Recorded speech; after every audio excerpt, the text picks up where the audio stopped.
இன்றைக்கி நம்ம பார்க்க போகிறது ராஜ்மா சுண்டல். அதுக்கு ராஜ்மாவை 8 ஹவர்ஸ் கிட்ட ஊற விட்டு எடுத்துருக்கேன். கொஞ்சமாக தேங்காய், 2 காஞ்ச மிளகாய், ஒரு பெரிய சைஸ் வெங்காயம் கட் பண்ணி எடுத்துருக்கேன். 1/2 ஸ்பூன் கடுகு, உப்பு, தேவையான அளவுக்கு எண்ணெய், ஒரு சின்ன துண்டு இஞ்சி, நெக்ஸ்ட்டு கருவேப்பிலை. இப்போ இதை எப்படி செய்யலான்றதை பார்த்துடலாம். அதே மாதிரி இந்த வீடியோவில் பார்த்தீங்கன்னா ராஜ்மாவை பற்றின ஹெல்த் பெனிஃபிட்ஸ்லாம் சொல்ல போகிறேன். அதனால் வீடியோவை ஸ்கிப் பண்ணாமல் பார்த்துட்டே வாங்க. இப்போ ஒரு குக்கரில் இந்த ராஜ்மாவை அந்த ஊற வச்ச தண்ணியோடு நான் ஆட் பண்ணிக்கிறேன். இதில் கொஞ்சமாக உப்பை ஆட் பண்ணிக்கலாம். இது குறைஞ்சது 8 மணி நேரம் ஊறணும். இப்போ இதை க்ளோஸ் பண்ணி விசில் போட்டு 5 விசில் வர விட்டு பார்க்கலாம். இப்போ பார்த்தீங்கன்னா ப்ரெஷர் நல்லா ரிலீஸ் ஆக ஆரம்பிச்சிருச்சு. இதை ஓப்பன் பண்ணிடுறேன். ராஜ்மா நல்லா வெந்து வந்துருச்சு. இதை தண்ணியை ஃபில்டர் பண்ணி எடுத்துடுறேன். இப்போ ஒரு மிக்சர் ஜாரில் தேங்காய், இது கூட 2 காஞ்ச மிளகாவே ஆட் பண்ணிடுறேன். ஒரு சின்ன துண்டு இஞ்சி. இதை பார்த்திங்கன்னா நல்லா கொரப்பாக அரைச்சி எடுக்க போகிறோம், தண்ணி விடாமல். இப்போ அடுப்பில் நான் ஒரு கடாய் ஹீட் பண்ணியிருக்கேன். இதில் கொஞ்சமாக எண்ணெய் ஆட் பண்ணி கடுகு ஆட் பண்ணிடலாம். ராஜ்மாவில் பார்த்திங்கன்னா calcium, vitamin K, magnesium, anti accident, potassium, நார்ச்சத்து, புரதச்சத்து அதிகமாக இருக்குது இதில். அதுக்கப்புறம் உடல் எடையை குறைக்கணும்னு நினைக்கிறவங்க ராஜ்மாவை அதிகமாக எடுத்துக்கிட்டிங்கன்னா உங்களுக்கு ரொம்ப யூஸ்ஃபுல்லாக இருக்கும். புற்றுநோய் உள்ளவர்கள் இந்த ராஜ்மாவை தொடர்ந்து சாப்பிட்டு வர்றதுனால புற்றுநோய் செல்கள் நம்ம உடம்புல அதிக அளவில் வராமல் தடுத்து கொள்ளலாம். இப்போ கடுகு நல்லா பொரிய ஆரம்பிச்சிருச்சு. இந்த டைமில் நான் வெங்காயத்தை ஆட் பண்ணிடுறேன். வெங்காயம் நல்லா செவந்து வர வரைக்கும் கிளறி விட்டுகிட்டே இருக்கலாம்.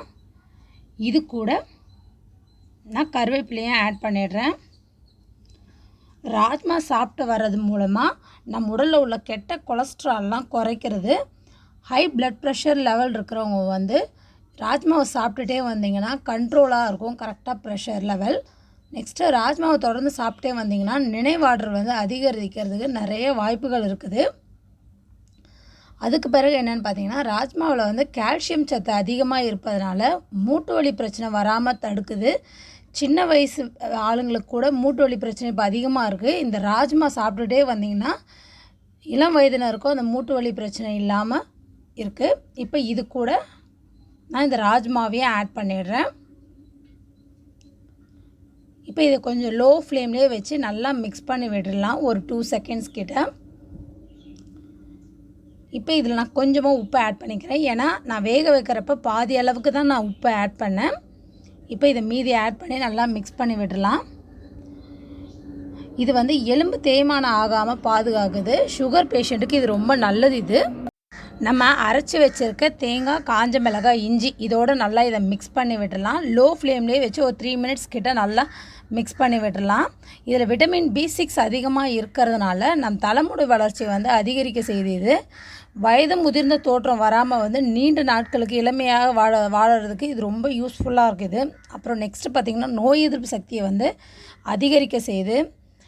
கர்ப்பிணி பெண்கள் இது தொடர்ந்து சாப்பிட்டு வர்றதுனால புரதம், இரும்புச்சத்து, நார்ச்சத்து, ஆன்டி ஆக்சிடென்ட் போன்ற சத்துக்கள் எல்லாம் இதில் கிடைக்கும்.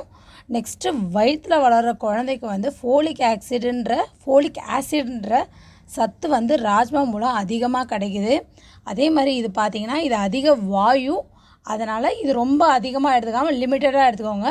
அதே மாதிரி எந்த ஒரு ராஜ்மா நீங்கள் ரெசிபி செய்கிறப்பையும் ஒரு துண்டு இஞ்சி சேர்த்துக்கிட்டிங்கன்னா அந்த வாயு கண்ட்ரோல் ஆகும்.